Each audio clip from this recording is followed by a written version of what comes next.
My name is Amber Sullivan, 28 years old and a sergeant in the United States Army. After 8 long years of service, missing 7 Christmases with my family, I was finally coming home. I'd counted down the days, packed my bags, and even bought presents. Then my phone buzzed with a text from my father. "Don't bother coming home." My heart sank, but I only replied, "Fine." 7 days later, I woke up to 20 missed calls from my family and 1 from their lawyer. Before I tell you what happened next, drop a comment letting me know where you're watching from and hit subscribe if you're new here. Trust me, you'll want to hear how this ends. I grew up in Portland, Maine, in a beautiful colonial-style house with a perfect view of the harbor. From the outside, the Sullivans looked like the ideal American family. My father, Richard, built his construction company from the ground up, becoming one of the most respected businessmen in town. My mother, Diana, gave up her teaching career to help run the family business and raise us 3 kids. My older brother, Travis, was groomed from birth to take over the company someday. My younger sister, Jessica, was the academic star heading to medical school. And then there was me, the middle child who never quite fit the Sullivan mold.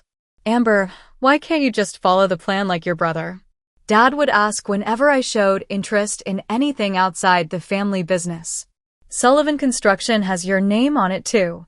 But I had different dreams. While Travis shadowed Dad at construction sites and Jessica collected academic awards, I joined ROTC in high school and fell in love with the structure, purpose, and camaraderie. The day I announced my intention to enlist instead of attending the business school Dad had already paid a deposit for was the first time I saw him truly lose control. "No daughter of mine is going to waste her life taking orders and getting shot at," he roared, his face turning that dangerous shade of red that always signaled a Sullivan family storm. "Richard, please," my mother pleaded, always the peacekeeper. "I've made my decision, Dad," I said, standing my ground even as my hands trembled. "I ship out next month." "Then you're no longer welcome in this house," he said coldly. My mother gasped. Travis looked away uncomfortably. Jessica started crying. "Richard, you don't mean that," my grandmother Eleanor said. She was the only one who ever stood up to my father. "This is Amber's choice to make." "It's a stupid choice," he spat. "And she'll regret it." I left for basic training with only my grandmother's blessing. The next 8 years were a blur of desert landscapes, military bases, and combat zones. Basic training nearly broke me physically, but mentally, it was the first time I felt like I belonged somewhere. Drill sergeants didn't care about my family name or expectations, only that I pushed my limits and had my team's back. That's where I met Cassandra Cass Brooks. We survived boot camp together, got assigned to the same unit, and eventually deployed to Afghanistan side by side. She became the sister I never really had in Jessica. "You know, Sullivan," Cass said one night during our first deployment, as we sat watching the stars from our base, "most people join to escape something or find something. Which one are you?" "Both, I guess," I admitted. Escaping expectations, finding myself. My first tour was difficult, the heat, the danger, the homesickness. But I discovered I was good at my job, cool under pressure, respected by my peers. I earned commendations, then medals. During my second tour, our unit was ambushed while escorting a medical convoy. Without thinking, I led a counteroffensive that saved 12 lives, including 2 local children. The Army awarded me the Silver Star. I sent the newspaper clipping home. My mother called, crying with pride. Jessica sent a card. Travis texted congratulations. From my father, silence. Communication with my family remained sparse and formal over the years. My mother would call on holidays, careful never to mention my father directly. Jessica occasionally shared updates about her psychology studies. She'd switched from medicine. Travis sent impersonal Christmas cards signed from the Sullivan family. The only consistent connection was my grandmother Eleanor, who wrote me actual letters on cream-colored stationery. "Your grandfather would be so proud of you," she wrote after my promotion to sergeant. He served in Korea, though your father never likes to mention it. The Sullivan men were not all businessmen, no matter what Richard believes. When my grandmother suffered a minor stroke last October, I decided it was time to come home, at least for Christmas. My commanding officer, Captain Marcus Wilson, supported my decision. Family is complicated, Sullivan, he said when I requested the holiday leave. But at some point, you have to face it. I reached out first to my mother, then to my siblings. Their responses seemed cautiously positive. Of course we want you home for Christmas, my mother wrote. It's been too long. About time, was Travis's reply. Can't wait to see you. Jessica texted with actual exclamation points. I allowed myself to hope. After 8 years, maybe the wounds had healed. Maybe my father had softened. Maybe this Christmas would be the reconciliation I'd secretly been waiting for. I was wrong. 3 days before my scheduled departure from base, my phone buzzed with a text. I was packing my duffel bag, carefully wrapping the gifts I'd bought for everyone, a handcrafted jewelry box for Mom, a vintage compass for Travis, psychology books for Jessica, and a cashmere scarf for Grandma Eleanor. The notification showed Dad. My heart stuttered. This was the first direct communication from him in 8 years. With trembling fingers, I opened the message. We've moved on with our lives. Your room is Travis's home office now. Don't bother coming home for Christmas. It will only upset your mother. I read it 3 times, each word a punch to the gut. The dismissal. The finality. The way he weaponized my mother's feelings while I knew he was only protecting his own. My first instinct was to call Mom, but I stopped myself. How many times had she chosen peace over standing up for me? My fingers hovered over the keyboard. I started typing lengthy responses, deleting each one. In the end, I just wrote, fine. That single word contained years of hurt, anger, and resignation. It was acceptance that some relationships couldn't be fixed, no matter how much you wanted them to be. Captain Wilson found me sitting on my bunk, staring at nothing. Sullivan? Thought you'd be halfway to the airport by now. I handed him my phone without a word. He read the message, his expression darkening. Your father's a fool, he said finally, handing the phone back. Looks like I'll be here for Christmas, after all, I said, trying to sound casual as I began unpacking the gifts. Like hell you will. Cass appeared in the doorway. My parents have a house in Vermont. They already invited you, remember? Now you're just out of excuses. I don't want to intrude on your family Christmas. Shut up, Sullivan. Cass grabbed my half-empty duffel and started refilling it. My mom already bought you a stocking with your name on it. I appreciate it, but I hesitated. I think I need some time alone to process everything. Captain Wilson nodded. Your leave is approved either way, Sergeant. Use it how you need to. That night, I made a decision.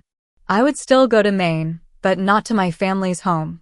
I found a small rental cabin near my hometown, a place to retreat, reflect, and maybe find some closure.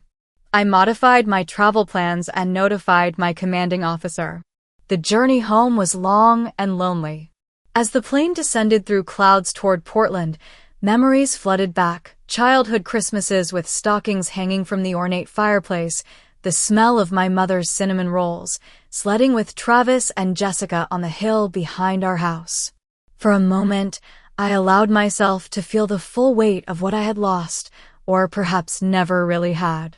The rental cabin was nothing like the Sullivan family home. Small, rustic, with mismatched furniture and a temperamental heating system. But it was clean, quiet, and mine for the next 2 weeks. After settling in, I drove to the local grocery store for supplies. As I debated between cereal brands, a familiar voice called my name. Amber? Amber Sullivan, is that you? Rachel Thomas, my best friend from high school, stood there with a shopping basket. Her curly hair was shorter now, and she looked tired but happy. Rachel.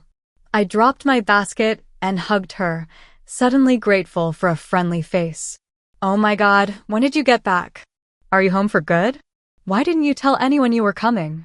The questions tumbled out of her. Just got in today. I'm on leave for Christmas, I explained, deliberately vague.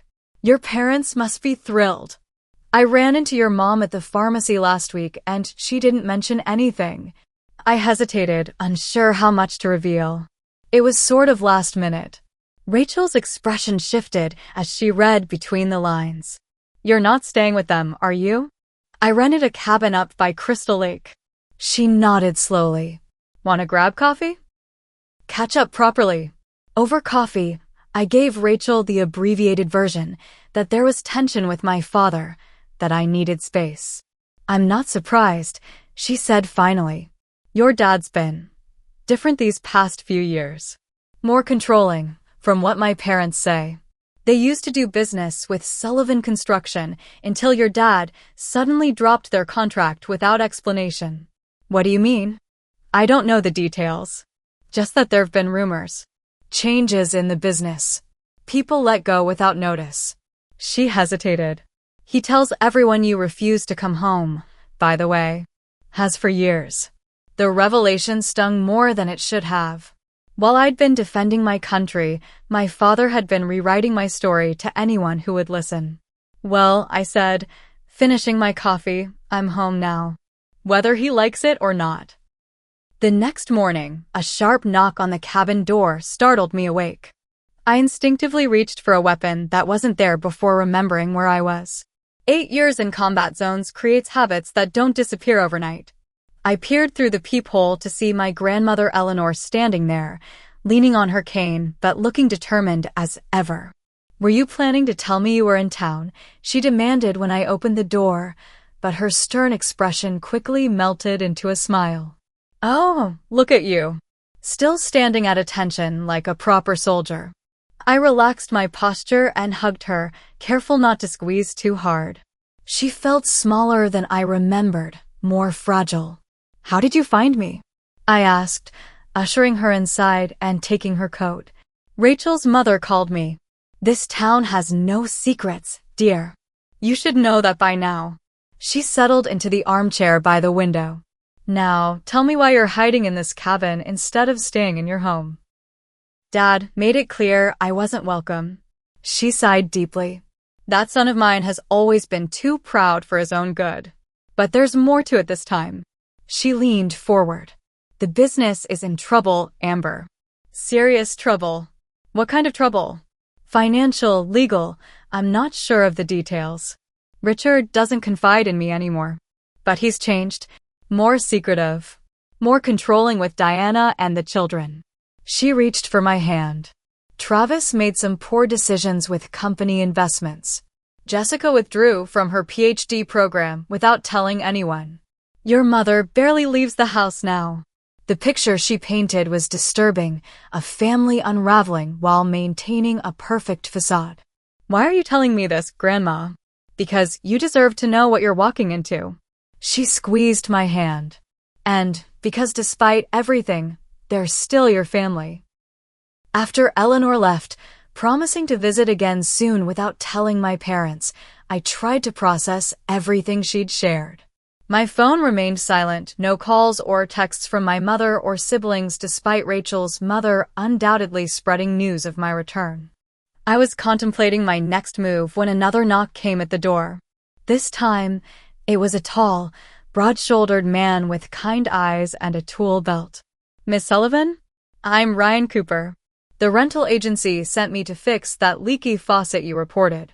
He worked quickly and efficiently, but I noticed him stealing glances at my military duffel and the dog tags I'd absent-mindedly left on the coffee table. Army, he asked as he was finishing up. 8 years. Just on leave for the holidays. My brother served.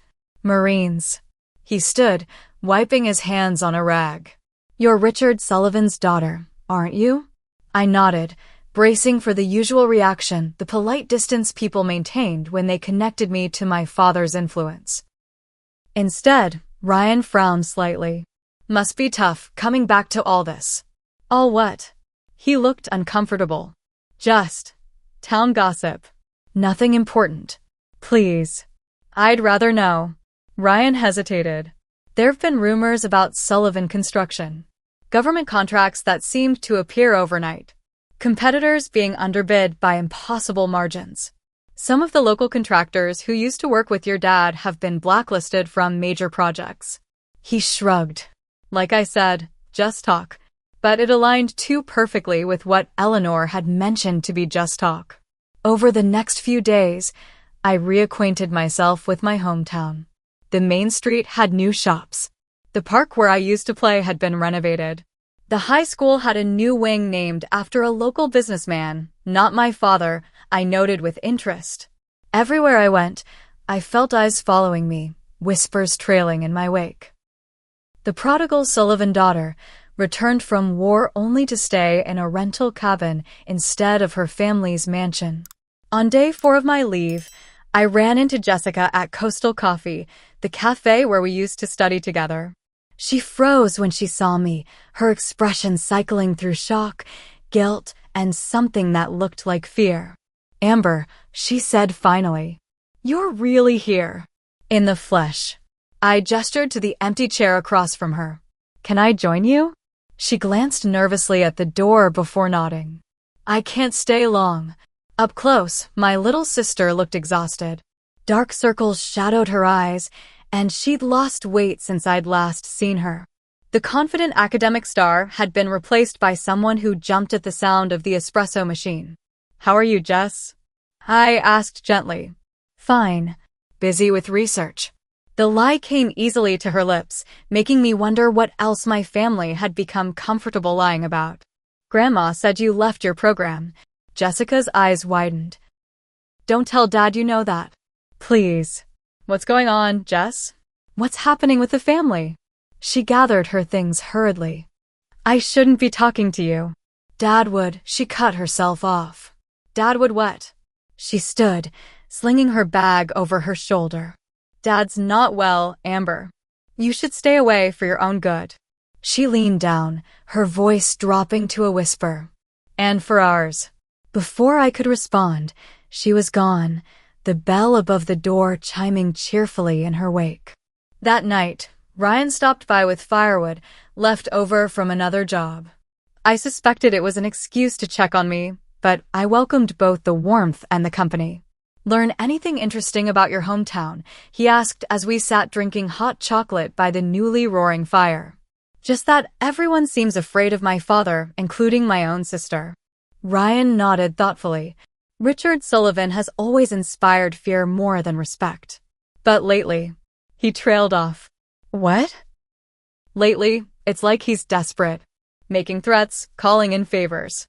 Word is, he's in deep with some government contracts that aren't going well." Government contracts. The words triggered something in my memory, a casual conversation with my commanding officer before I left.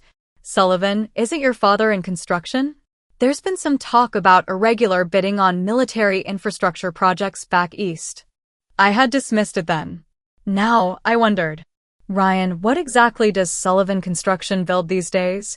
That's the thing, they've shifted almost entirely to government work. Military barracks, storage facilities, training centers. All projects that require security clearance. He looked at me curiously. "Didn't you know?" I didn't. And I was starting to think that might be exactly the point. On the 5th day of my leave, I noticed a black SUV parked across from my cabin when I returned from my morning run. It looked out of place among the modest vehicles typical for the area. When I drove into town later, the same SUV appeared in my rearview mirror, maintaining a consistent distance. I employed counter-surveillance techniques I'd learned in the Army, sudden turns, doubling back, varying my speed. The SUV stayed with me, though the driver was skilled enough to make it seem casual to anyone not paying attention. At a stoplight, I got a glimpse of the driver, my father. A cold feeling settled in my stomach. This wasn't about family reconciliation. This was surveillance. That evening, I found Travis at the Anchor, a dive bar where we used to sneak beers as teenagers. He was alone at the bar, nursing what looked like whiskey. He'd gained weight since I'd last seen him, and his once confident posture had deteriorated into a defeated slouch. "Buy you a drink, stranger?" I said, sliding onto the stool beside him. He startled, then gave me a lopsided smile that didn't reach his eyes. Look what the war sent back. 3 drinks later, Travis's carefully maintained facade began to crack. You were smart to leave. He slurred, using my childhood nickname for the first time in years. Should have gone with you. What's happening with the business, Travis? He laughed bitterly. Business? What business?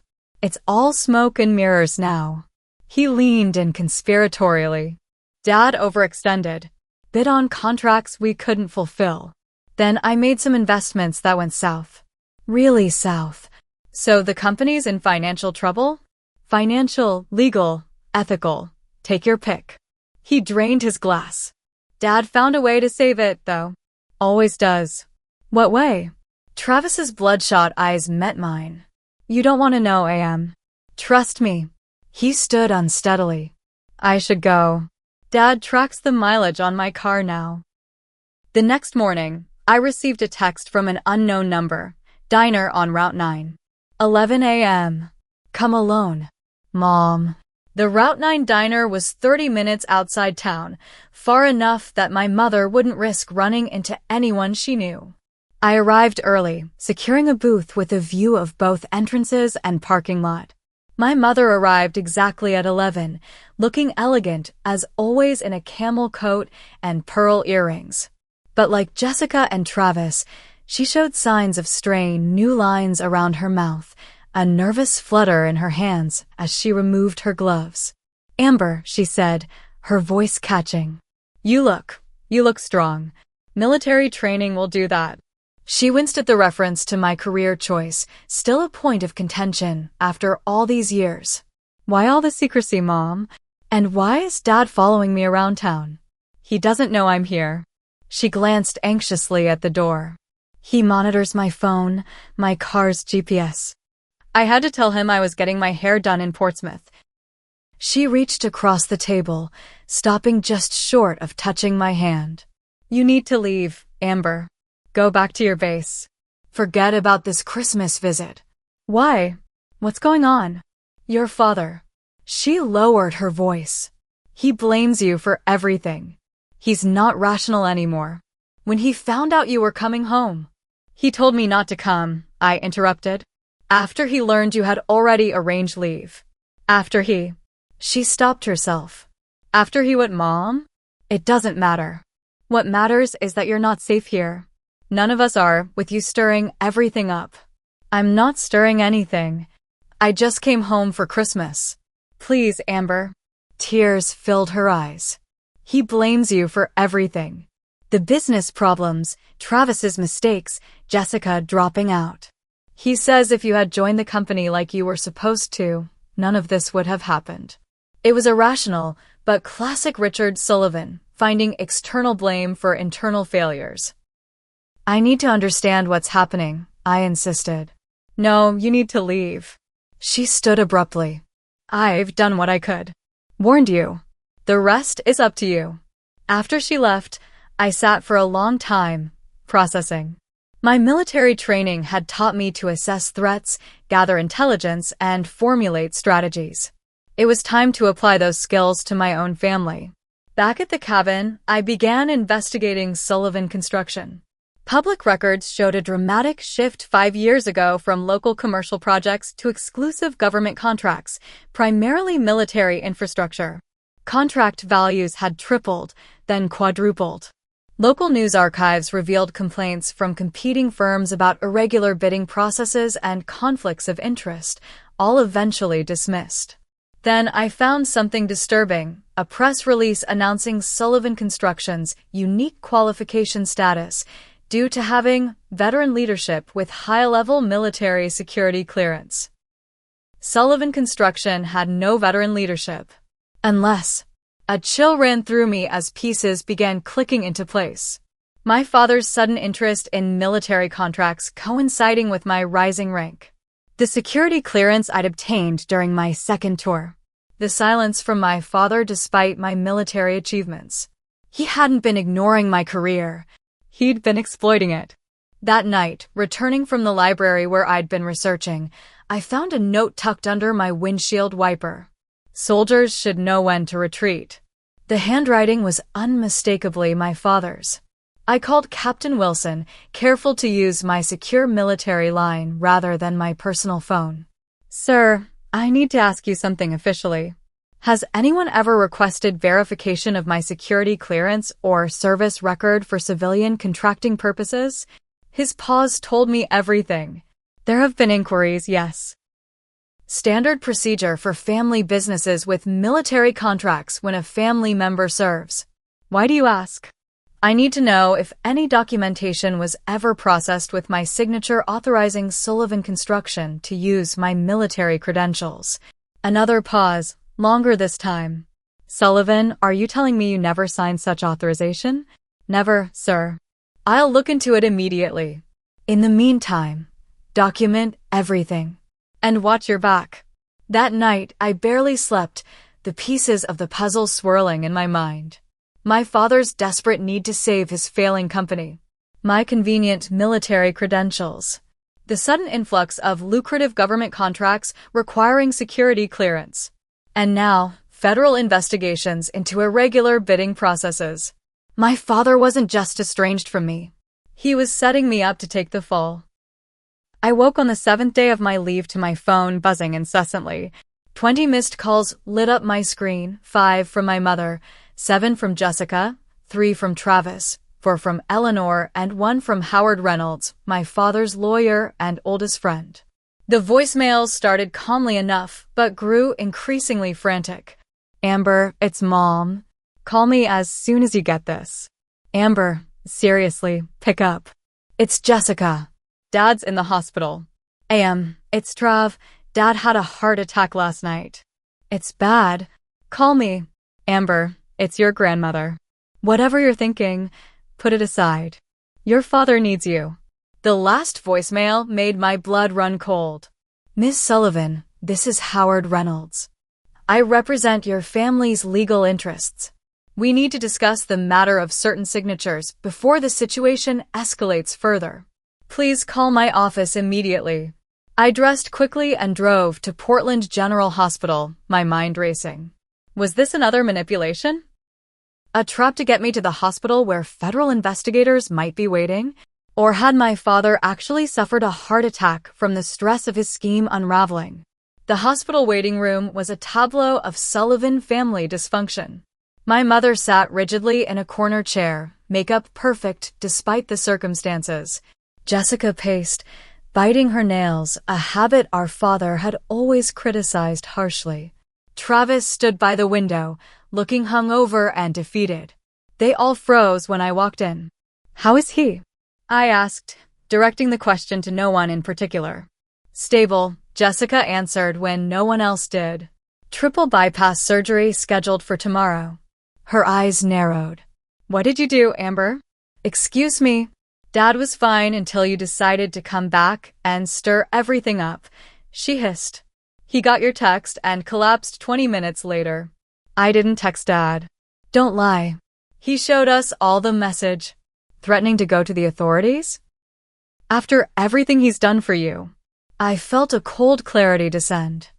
I didn't send any text.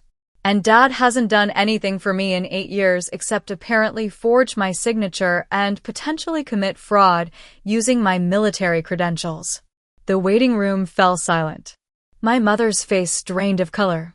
You don't know what you're talking about, Travis said, but his voice lacked conviction. Don't I? Sullivan Construction suddenly specializing in military contracts requiring security clearance? Dad following me around town? The lawyer calling about certain signatures. I looked at each of them. What did he do? What did you all let him do? Miss Sullivan. Howard Reynolds appeared in the doorway, looking grave. A word, please. I followed him to a quiet corridor away from my family. Despite being in his 60s, Reynolds stood tall and imposing in his tailored suit, every inch the high-powered attorney. Your father suffered a serious cardiac event last night, he began. After allegedly receiving a threatening text from me that I never sent, I finished for him. He studied me carefully. I've known your father for 30 years. He's a proud, Difficult man, but he loves his family. Is that why he forged my signature to fraudulently obtain government contracts? Reynolds didn't deny it. Instead, he sighed deeply. The situation is complicated. Simplify it for me.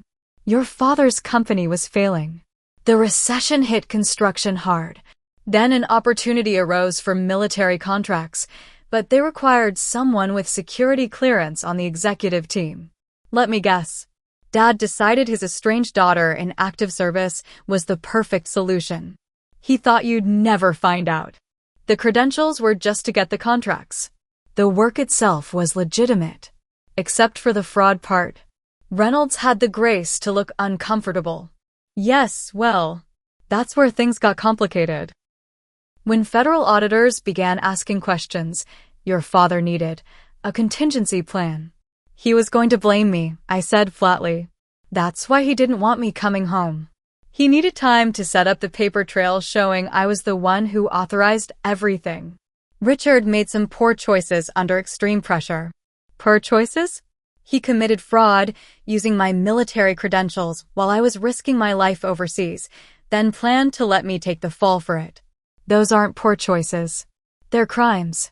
Before Reynolds could respond, my grandmother Eleanor appeared, moving faster than I'd seen since my arrival.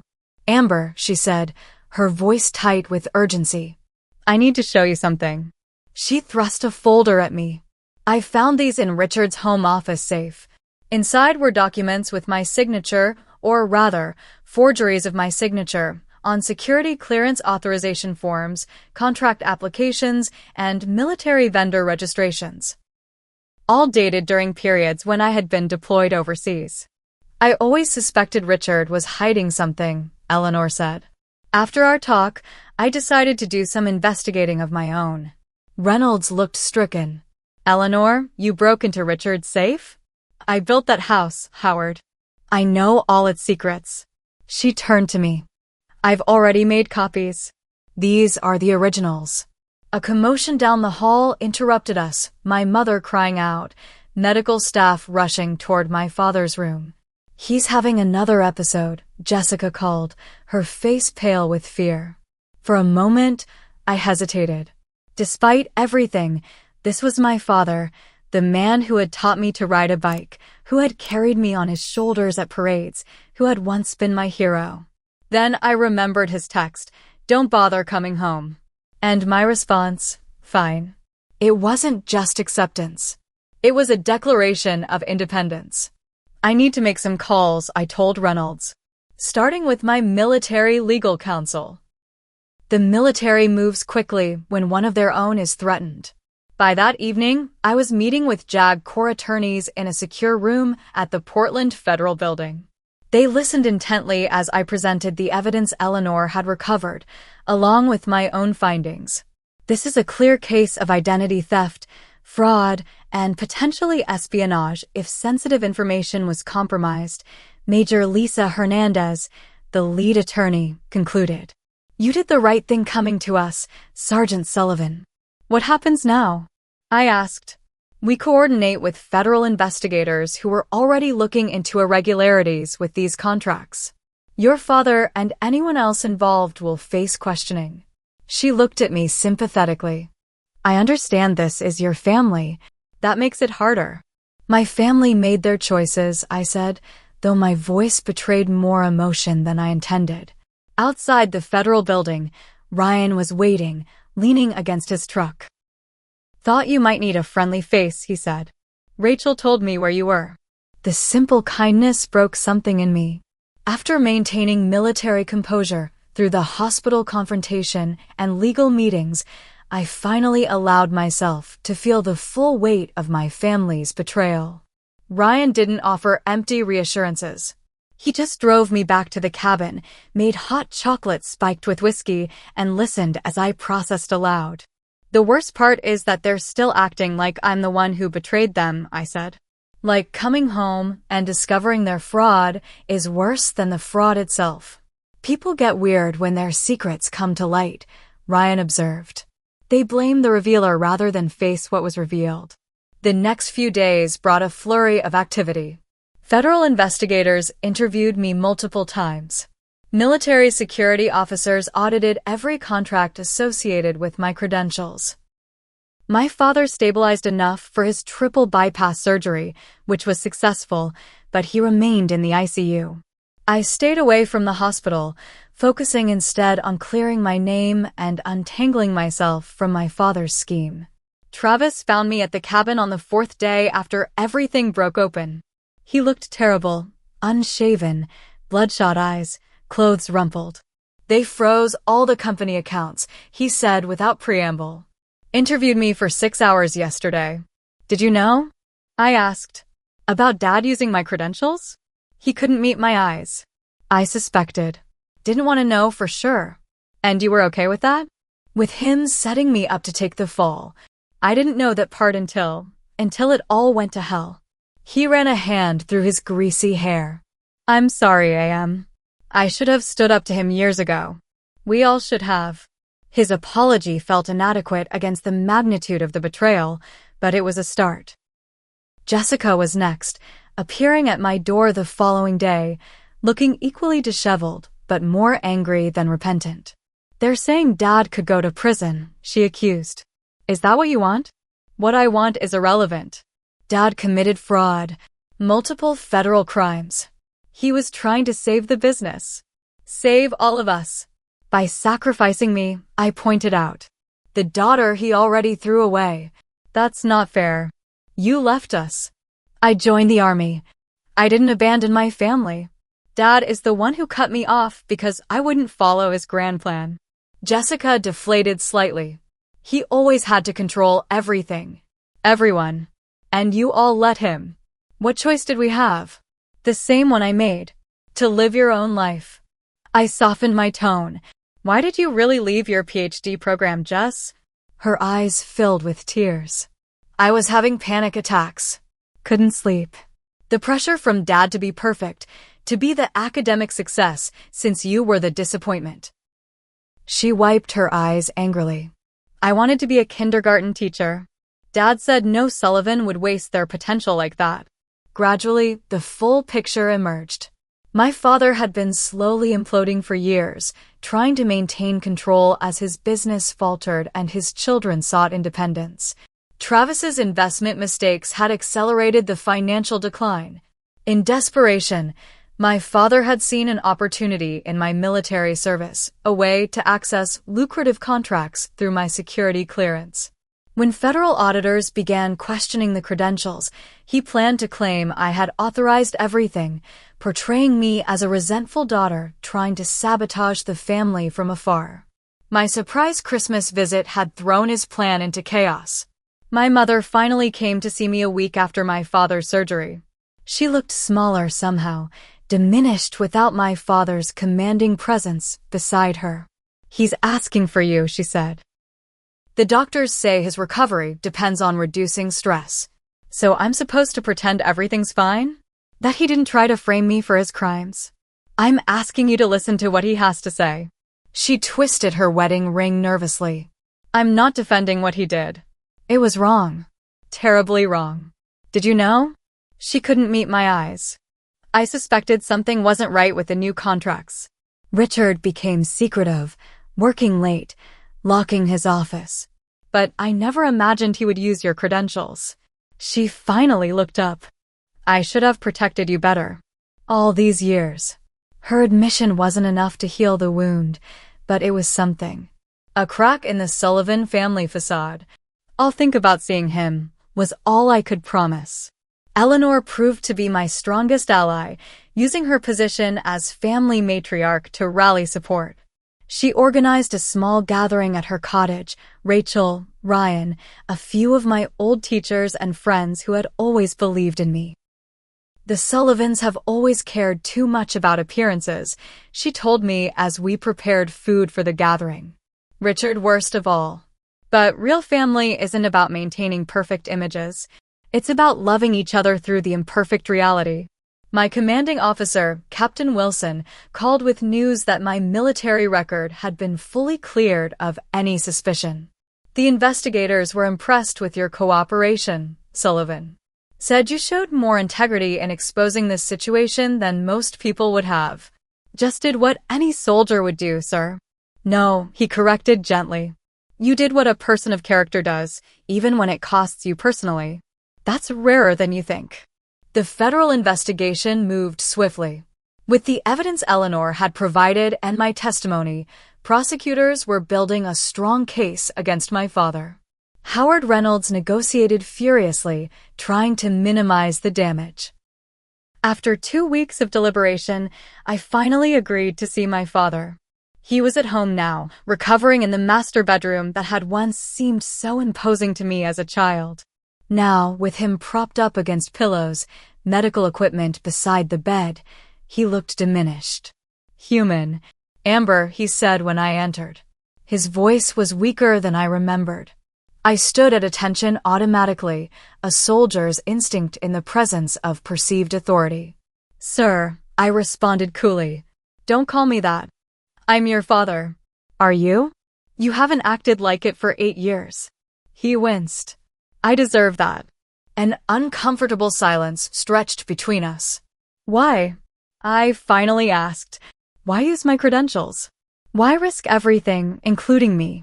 He looked away. The business was failing. Everything I'd built. Everything I wanted to leave to you children. I was desperate. So desperate you'd let me take the fall? I never intended. He stopped, then corrected himself. No, that's not true. I did intend it at the end, when everything was crashing down. His eyes met mine. I've spent my life believing I was building something important, something that mattered. When it started to fail, I couldn't accept it. That doesn't excuse what you did. No, it doesn't. To my shock, tears formed in his eyes. I was always proud of you, you know. Your courage. Your independence. I just didn't know how to show it. Couldn't admit I was wrong to push you away. The admission stunned me. This vulnerable version of my father was someone I'd never seen before. That doesn't excuse what you did, I repeated, more softly this time. No, he agreed. It doesn't. It wasn't forgiveness, not yet. But it was a beginning. 3 weeks after my father's heart attack, Sullivan Construction officially entered federal receivership. The fraud investigation had uncovered multiple violations beyond just the misuse of my credentials, tax evasion, bribery of local officials, falsified inspection reports. My father, facing overwhelming evidence, accepted a plea deal that acknowledged his guilt in exchange for a reduced sentence considering his health condition. The family business would be restructured under court supervision, with Travis and Jessica taking control once the legal issues were resolved. My father would serve his sentence, likely house arrest given his medical condition, and pay substantial fines that would nearly bankrupt the family. My mother, shell-shocked by the rapid unraveling of the life she thought she had, began seeing a therapist.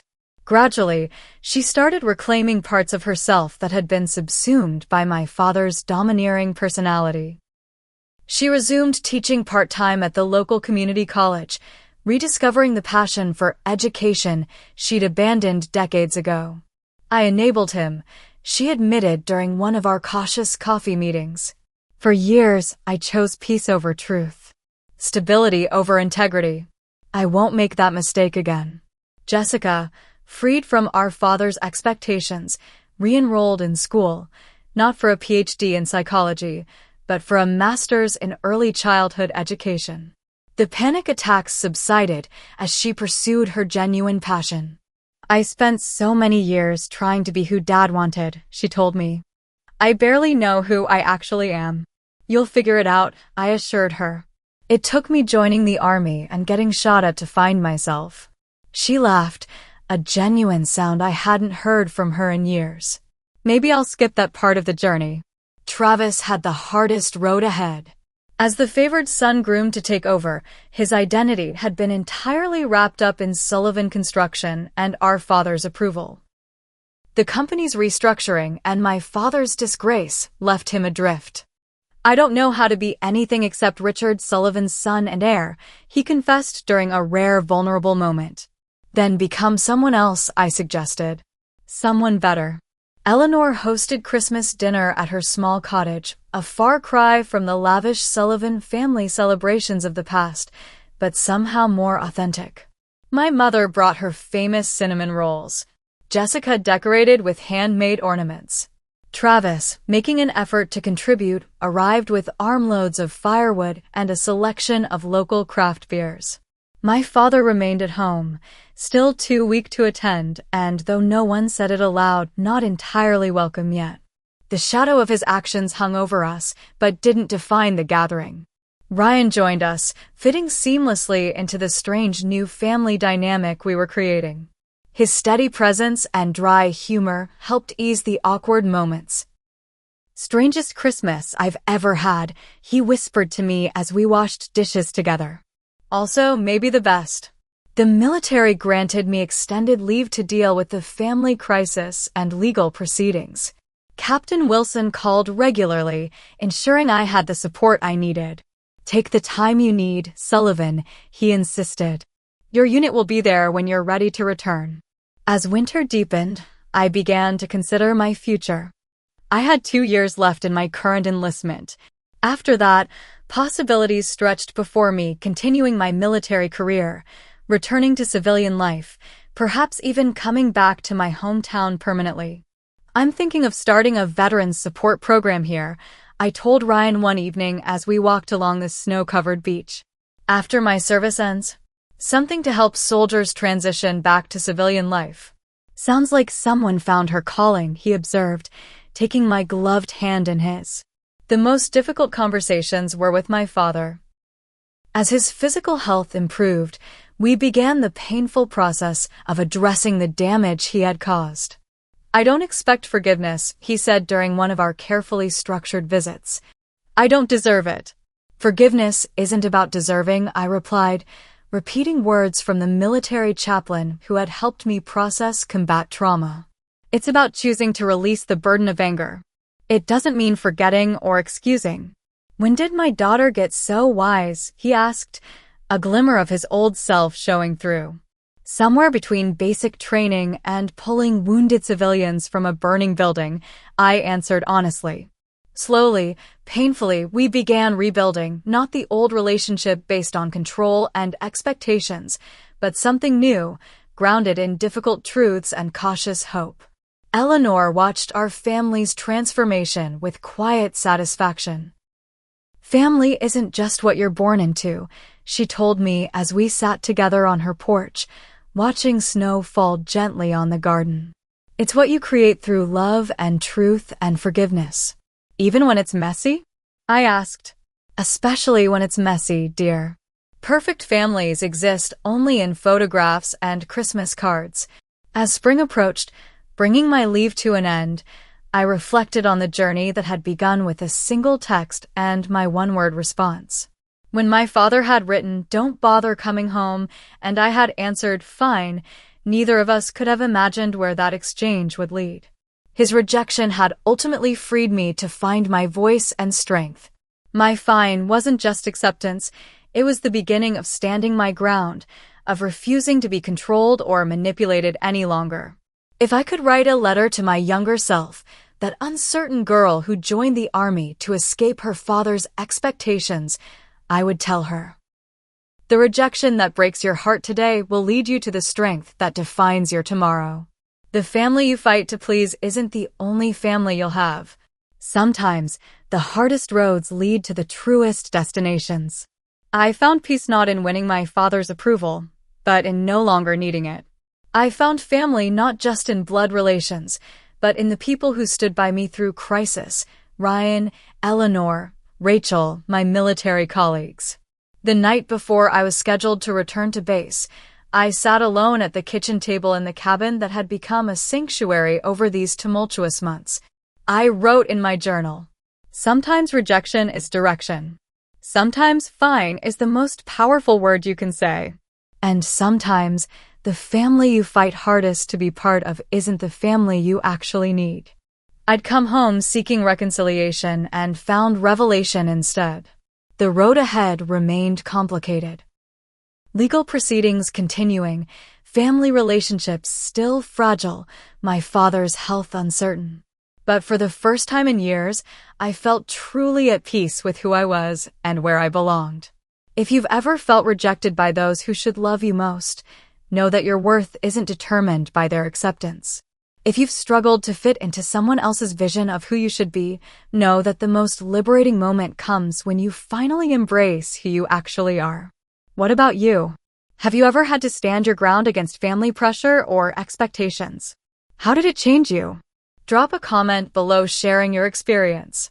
And if this story resonated with you, please like, subscribe, and share it with someone who might need to hear that rejection sometimes leads to the most authentic version of yourself. Thank you for joining me on this journey, and remember, sometimes the best response to "don't come home" is simply fine.